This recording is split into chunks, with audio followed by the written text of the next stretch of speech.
vou ler un fragmento do segundo capítulo desta novela, que é o derradeiro libro de Emma Olsen, que di así.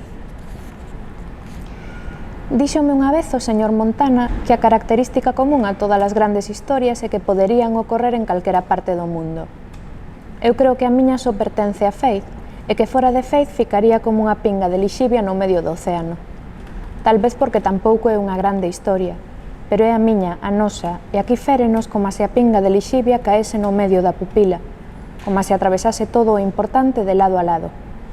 Porque Faith, que está no medio dun círculo xigante, no centro exacto de nada, a 100 millas de calquera lugar mínimamente interesante, é todo o noso mundo e nada máis nos importa. E aínda que todos desexábamos vivir en Nova York cando éramos novos, ou en calquera outra cidade sempre que non fose Faith, o certo é que no medio de ningunha cousa é posible notar que hai algo que che pertence. Nunca tanto como nas cidades grandes que visitei, mesmo naquelas en que amei e vivín, me sentí unha ínfima parte dun todo sen importancia no que nada é imprescindible, unha pinga de chuvia diluída nun pozo sen fondo.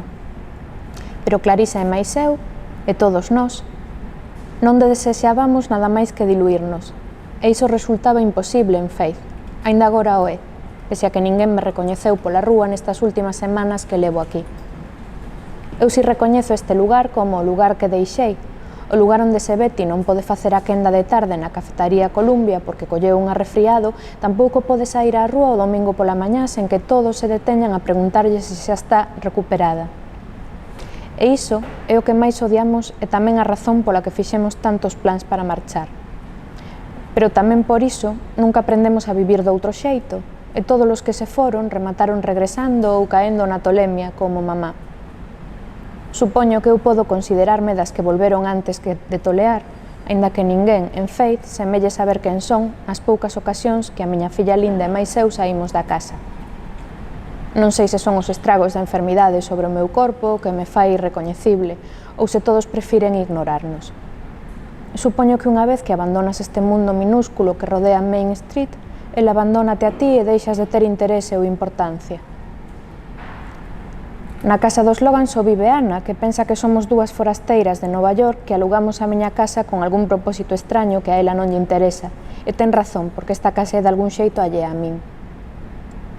Por iso tal vez a causa de que o antigo ferrocarril rematase en Faith, coas súas vías abandonadas e cheas de ferruxe atravesando o railway, é que este sempre foi un lugar de imposible abandono onde o mundo se detén como se máis alón non houbese lugares aos que ir. Ou tamén, como dicía sempre Elvis, o dono da tenda de comestibles, para que ningún viaxeiro tivese a tentación de non regresar á súa casa. Porque ninguén habería de querer ficar aquí moito tempo, se que pode salvarse. Claro que cando Elvis pronuncia chanzas desa orde, foi no acompañado dunha gargallada que parece nacer no máis fondo del. Unha gargallada que é como querer dicir isto é algo que non me importa e que che saia da gorxa é o que máis me importa do mundo.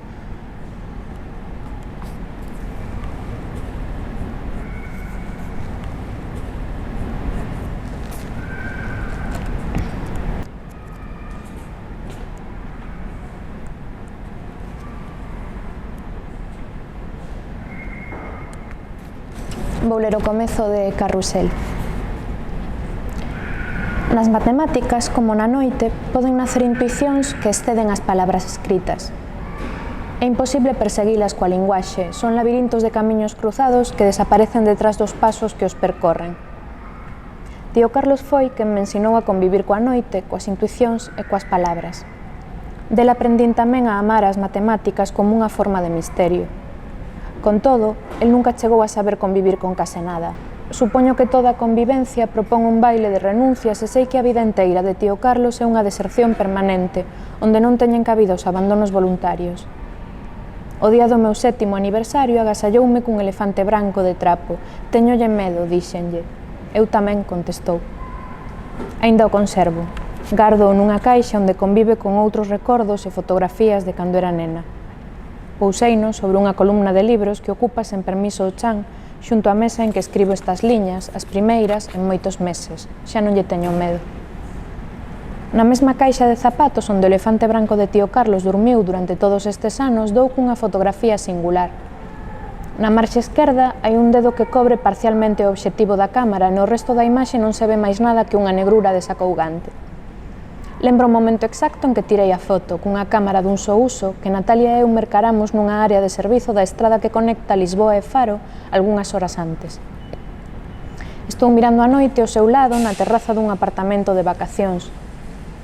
Na varanda de metal onde la apoia os nocellos hai unha marca de óxido con forma de árbore.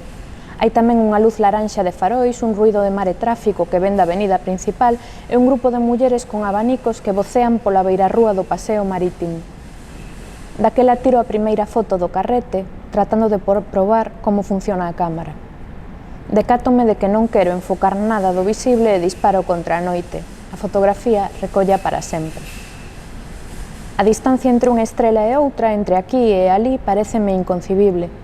Aquí a luz eléctrica, o óxido, os abanicos, a cámara de cartón, o aire estancado. Alí un punto de luz turbador. Asústanme as magnitudes que imagino. Teño medo desde que era unha nena de ficar a deriva no espacio exterior, fora de órbita. Teño medo de moitas cousas. Se pecho os ollos, son quen de sentir agora mesmo no estómago a ingravidez da escuridade, que é a mesma que a da serie numérica. Dentro dela fican esparexidos os números perfectos, que son aqueles resultado da suma dos seus divisores naturais, exceptuando o propio número. O primeiro deles é o número 6. O número 6 é divisible entre 3, 2 e 1. A suma dos 3 é el mesmo, un número perfecto. O seguinte é o 28 e o seguinte é o 496. Coñécense 49 números perfectos e entre os 30 primeiros millóns de números só existen 4. A distancia entre un número perfecto e o seguinte expándese cada vez máis, igual que o universo mesmo. Relaciónanse intimamente como rarezas dunha serie non se sabe se finita ou infinita. Falolle a Natalia da miña fascinación pola teoría de números, ela bota a rir e entra no cuarto. Coñéceme ben. Compartimos todo o que importa desde a escola primaria e querémonos sen fisuras.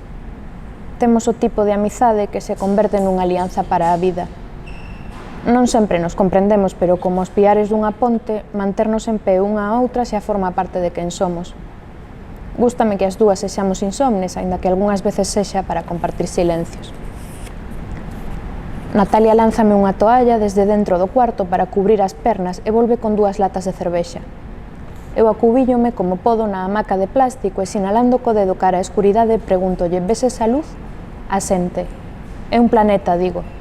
Ela pecha os ollos. Cando está triste, fala pouco. Mirando a noite ao seu carón, experimento unha sensación de irrealidade por primeira vez.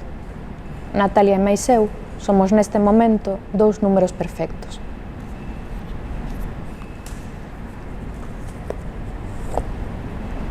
E por último vou ler o primeiro parágrafo de Illa Decepción. Soñei que perdía a miña casa. E soñei que a miña casa non era o lugar onde agora vivo, senón un territorio de meu o que lle chamaba así, a miña casa. E era de verdade miña. Soñei que a perdía non porque se esvaese no fume dun incendio, nin porque algo ou alguén me obrigase a marchar, senón porque cando ía a buscala xa non estaba onde debería estar, como se as casas tivesen a particularidade de extraviarse, igual que fai un libro detrás dos mobles ou un calcetín entre as sabas. Emprego con coidado cada palabra, como se as escollese dunha caixa de cereixas do mercado. Apreixo soamente as que me parecen maduras, o lugar, o territorio, a casa.